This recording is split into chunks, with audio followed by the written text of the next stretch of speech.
আমি নাম করবো না, কোনো একটা পেপারে কোনো একটা দেখেছিলাম একটা লাইন, তো সেই লেখাটা আমার মনে খুব দাগ কেটেছিল। তো তখন এটাকে আমি ভেবেছিলাম একটা টেলিফিল্ম করবো।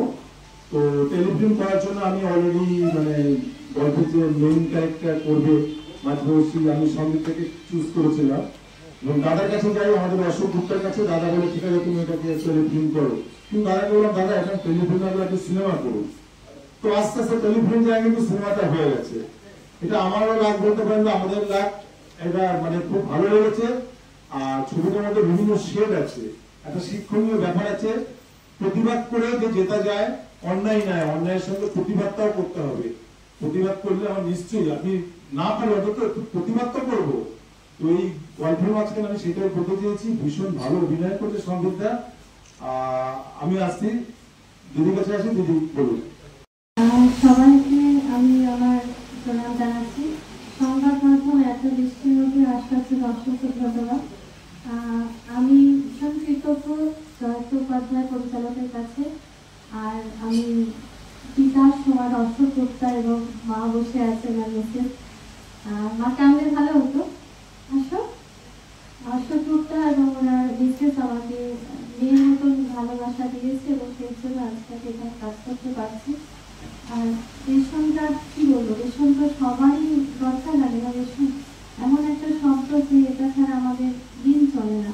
মধ্যবিত্ত হোক, উচ্চবিত্ত হোক, লিঙ্গ দারিদ্র সীমা নিতে যারা হোক, তাদের যে লড়াইটা সেটাই জয়প্রভা এই মুভিতে তুলে ধরার চেষ্টা করেছে। আমি প্রথম ছবি চেষ্টা করেছি। আর খুব ওভারটেজ লাইফ আমি বলেছি, জীবন কাকে বলে সেই সমস্ত মারাই জানে যারা স্বামী হারা হয়ে একটা বাচ্চা নিয়ে লড়াই করে। আমি নিজে একটা টেকনিশিয়ান হিসাবে মনে করি। সমস্ত টেকনিশিয়ানকে আমাদের প্রিমিয়ার ফিল্মসের পক্ষ থেকে অভিনন্দন জানালাম। আর বাবুল ভট্টের মতো সঙ্গীত শিল্পী, রান্দেশ্বরের মতো সঙ্গীত শিল্পী, বাবুল ভট্টের মতো একটা সঙ্গীত পরিচালক, যিনি খ্যাতনামা সঙ্গীত পরিচালক, আমাদের ছবিকে সমৃদ্ধ করেছেন। তার জন্য জয়ন্তদা এবং প্রডিউসারকে অভিনন্দন জানাবো। জরুর যে দিয়েছেন, আরো অনেকে গেছে, কুন্দন সাহা হয়েছে সঙ্গীত পরিচালক। আমি এবার সরাসরি আমাদের যে মূল কাজ পোস্টার লঞ্চে আসবো, তারপর আমি আলাদা আলাদা করে বাইকের পথে আবার চলবো। আমি সবাইকে একটু হাসো, মধু একটু হাসো, সামনে তাকান, সবাই সামনে তাকান তো একবার। প্রোডিউসার তো গম্ভীর কেন? প্রডিউসার গম্ভীর কেন? ডিরেক্টরই তো হেসে যাচ্ছে, নায়িকাও তো। নায়িকা গল্পটা আমি করেছি, রেশন কার্ডটা ইউনিক, সবার ঘরে ঘরে রেশন কার্ড আছে। আর নামটা এমনই, রেশন কার্ড কেউ ভুলবে না। আমাদের প্রডিউসার অশোক গুপ্তা কিন্তু 6 মাস আগে থাকতে অলরেডি অল ওভার ওয়েস্ট বেঙ্গলে হোর্ডিং করতে শুরু করে দিয়েছে। প্রচুর টাকা খরচা করে বড় বড় বিজ্ঞাপন দিচ্ছে। এখন মল পাওয়া তো দূরহ ব্যাপার, তার মধ্যে চেষ্টা করব আমরা বিভিন্ন মলে ও গ্রাম বাংলার হলে বইটা রিলিজ করার জন্য। আর এই রেশন কার্ড গল্পে সোনা নয়, বন্ধক দেওয়া হয় রেশন কার্ডও। আমি নাম বলবো না, কোনো একটা পত্রিকাতে একটা দেখেছিলাম একটা আর্টিকেল, তো মনে আমার খুব দাগ কেটেছিল। সেই লাইনটাকে নিয়ে আমি গল্পটা করেছি। গল্পটা কোনো মানে কাউকে কেন্দ্র করে নয়, টোটালি কল্পনা করে।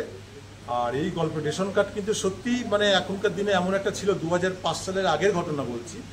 তখন রেশন কার্ডে যাদের দরকার তারা পেত না। কারোর বিপিএল কার্ড দরকার, সে বিপিএল কার্ড পাচ্ছে না, যার দরকার নেই সে পাচ্ছে।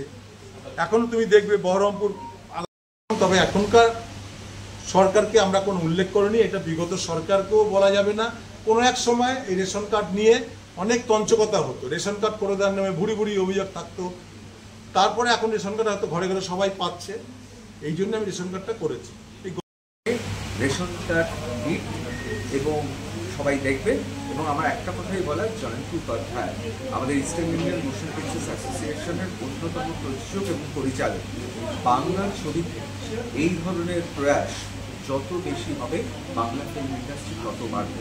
আমরা সবসময় বড় বড় স্টারের কথা বলি, বড় বড় কোম্পানিগুলোর কথা বলি, বড় বড় নামের পেছনে আমরা ছুটি, কিন্তু তার পাশাপাশি পশ্চিমবাংলার ঐতিহ্য রয়েছে যে এমন ধারার ছবি করা যেগুলো হয়তো সেই হিসেবে বিগ স্টার, বিগ বাজেট নয়, কিন্তু যেগুলো পাল্লা দেবে। এখন পশ্চিমবাংলায় শুরু হয়ে গেছে কন্টেন্ট নির্ভর, এবং জয়ন্ত উপাধ্যায় তার ছবির মধ্যে, রেশন কার্ডের মধ্যে সেই কন্টেন্ট আছে, এবং অন্যতম সম্পর্কের সঙ্গে আমার